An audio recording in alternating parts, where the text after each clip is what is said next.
कहानी है रामपुर गांव की, जहां के मर्द महिलाओं को हमेशा नीचा दिखाने की कोशिश में रहते। अरे अभी तक खाना नहीं आया, क्या मुझे एक और शादी करने की जरूरत है? नहीं जी नहीं, ऐसा मत करना, वरना मैं कहाँ जाऊंगी। खाना लेकर मैं अभी आई जी। गांव की पंचायत में भी फैसले हमेशा औरतों के खिलाफ ही रहते। मैं जो फैसला सुनाता हूँ वो भगवान की आज्ञा होती है। इस लड़के ने अपने मन से शादी करके अच्छा नहीं किया। लड़के को घर भेज दो और इसकी शादी इसकी जाति की किसी लड़के से करवा दो। लेकिन ये लड़की, इसे तो गांव के बाहर निकाल दो। नहीं नहीं जमींदार साहब, ये क्या बोल रहे हैं? ऐसा नहीं हो सकता। मेरी बेटी मासूम है, इसे अच्छे बुरे की समझ नहीं है। अरे कहाँ जाएगी ये बेचारी? कहाँ जाएगी? इतनी चिंता है तो पूरे परिवार का गांव निकाला कर देते हैं।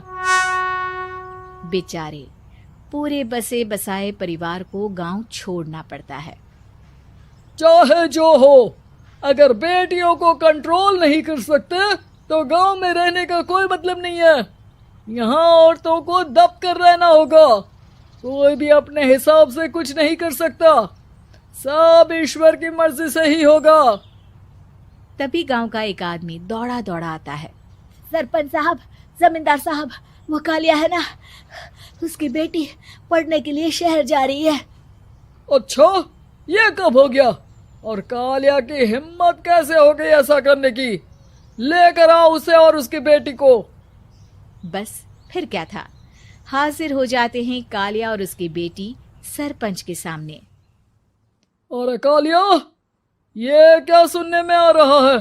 बेटी को इंजीनियर बना रहा है तू? और ये बता, गांव में तो स्कूल नहीं है, फिर कहां से इतनी क्लास पास कर गई तेरी बेटी? राधा, जो कि कालिया की बेटी है, उसे लगता है कि सरपंच उसकी तारीफ कर रहे हैं। सरपंच जी, मैंने ऑनलाइन पढ़ाई की है, डिस्टेंस लर्निंग से।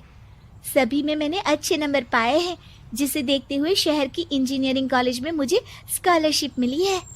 वाह जी वाह, क्या होती है ये? पहले तो ये बताओ, फिर आगे की बात करते हैं। पूरा गांव राधा की बात सुन रहा था और राधा बोलती जा रही थी। तो ऐसे मैं फ्री में एक अच्छी शिक्षा लेकर गांव में जो कुछ परेशानियां हैं, जैसे बिजली, पानी और इंटरनेट जैसी समस्याओं के लिए काम करूंगी। मैं गांव को शहर से जोड़ने के लिए पुल का निर्माण करवाने का प्रस्ताव रखूंगी। मुझे पूरी उम्मीद है कि जल्द ही हमारा गांव भी तरक्की की राह पर चल पड़ेगा। राधा की बात सुनकर सारे गांव वाले ताली बजाने लगते हैं। सरपंच को समझ नहीं आता कि वो क्या करे। चुप रह नादान लड़की, गांव के खिलाफ जाने के लिए तुझे गांव से बेदखल कर दिया जाएगा, वो भी पूरे परिवार के साथ। और हाँ, अगर ठीक से गांव में रहना चाहती है तो ये पढ़ाई लिखाई छोड़ दे। हम तेरे लिए गांव का कोई होनहार लड़का देखेंगे। तभी गांव का एक आदमी बोल पड़ता है। अरे नहीं नहीं सरपंच जी, राधा बिटिया जो बता रही है, अगर वैसा हो जाए तो हम लोगों को पैसा कमाने के लिए बाहर नहीं जाना पड़ेगा। हाँ जी, और ना ही कोसों दूर पानी के लिए भटकना पड़ेगा। हमारे बच्चे भी अच्छी पढ़ाई कर सकेंगे और आगे बढ़ेंगे, ना कि हमारी तरह खेती करते बैठेंगे। क्यों गांव वालों, राधा बिटिया का साथ देना चाहिए ना। सरपंच देखता है कि गांव राधा के साथ है तो वो चुप हो जाता है। वो घर आकर अपने सलाहकार से बात करता है, जो बहुत ही चालाक किस्म का इंसान होता है। अरे सरपंच साहब, आपको बहुत ही होशियारी से काम लेना पड़ेगा। एक बार गांव तरक्की कर गया, यहाँ के बालक पढ़ लिए तो कोई ना पूछेगा आपको। और फिर ये जो बेटा और बेटी है ना आपके, इनको भी आम लोगों की तरह ही जीवन जीना होगा।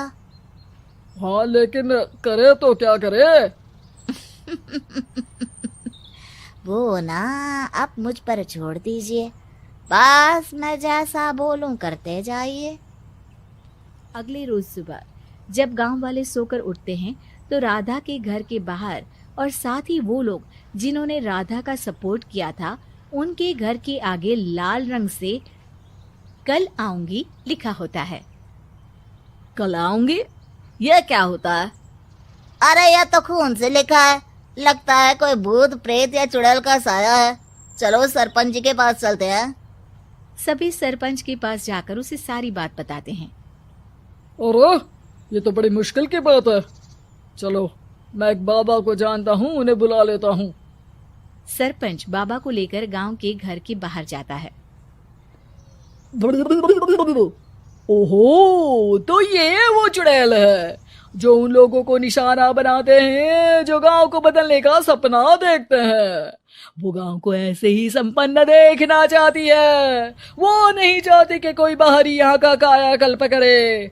क्या तुम लोगों में से किसी ने गांव को बदलने की सोच रखी है? तभी राधा की माँ रोते रोते आती है। मेरी राधा घर से गायब हो गई है। अरे कोई तो बचाओ, मेरी बच्ची कहाँ गई?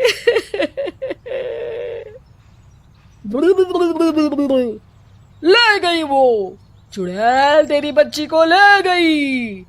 अब वो उसे श्रापित करके छोड़ेगी, उस पर चुड़ैल का साया हो जाएगा। तभी बुरी सी हालत में राधा भी वहां आ जाती है। उसके बाल चुड़ैल की तरह फैले होते हैं और कपड़ों में खून लगा होता है। सभी राधा को देखकर डर जाते हैं। माँ, पता नहीं मुझे कौन उठा कर ले गया था। अरे दूर दूर हो जा चुड़ैल, अब हम लोग इस गांव में नहीं रुकेंगे।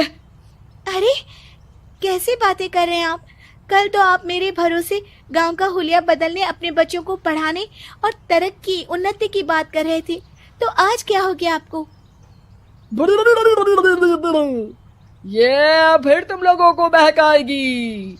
ये चुड़ैल गांव में आ चुकी है, ऐसे ही ये तुम्हारे घर के बच्चों को भी ले जाएगी।